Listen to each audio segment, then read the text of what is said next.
Hi everyone. I am sitting in my backyard on Sunday afternoon. It's actually still Sunday morning, but it's almost Sunday afternoon, and really enjoying the warm weather here on this November day. And I've been looking through some of your cell foldables and the microscope labs and putting those into Power School. And I wanted to congratulate you on demonstrating some nice introductory knowledge of cell organelle functions and structures as well, being able to identify structures on the onion root cell that we had underneath the lens of the first microscope. So great job with that, and some of you have yet to turn those in, and I look forward to seeing the rest of them. I wanted to mention something kind of interesting about cells and the difference between unicellular organisms and multicellular organisms.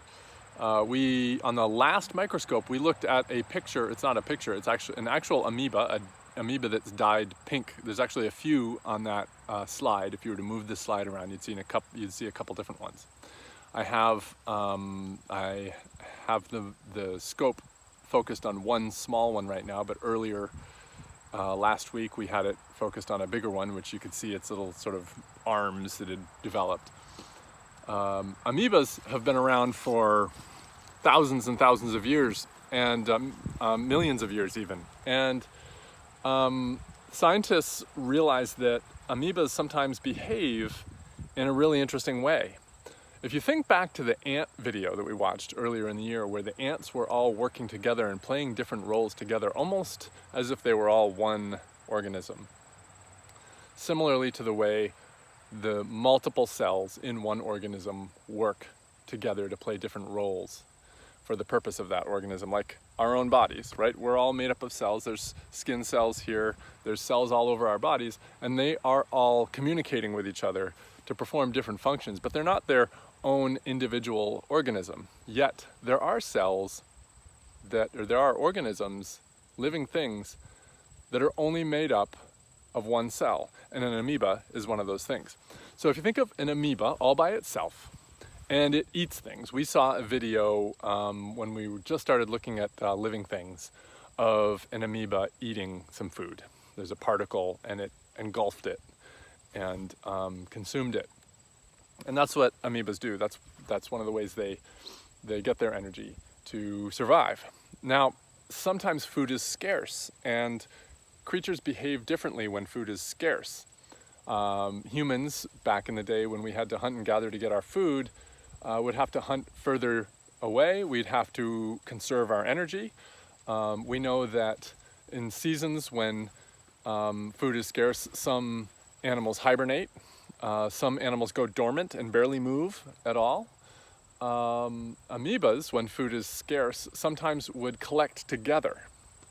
To get their food, they'd often send out a signal which would attract their food. It's kind of like a hunting format. So they'd send out a chemical signal. But if one single amoeba was not able to attract any food, sometimes they would gather together because multiple amoebas would be able to send a stronger signal together to attract food. And they would gather around each other and to have a big sort of blob of amoebas, and they would kind of connect to each other and behave as one organism. In fact, the different amoebas within that organism would play different roles to help conserve energy and send out the strongest food-seeking signal possible. And that is likely how the first multicellular organisms evolved.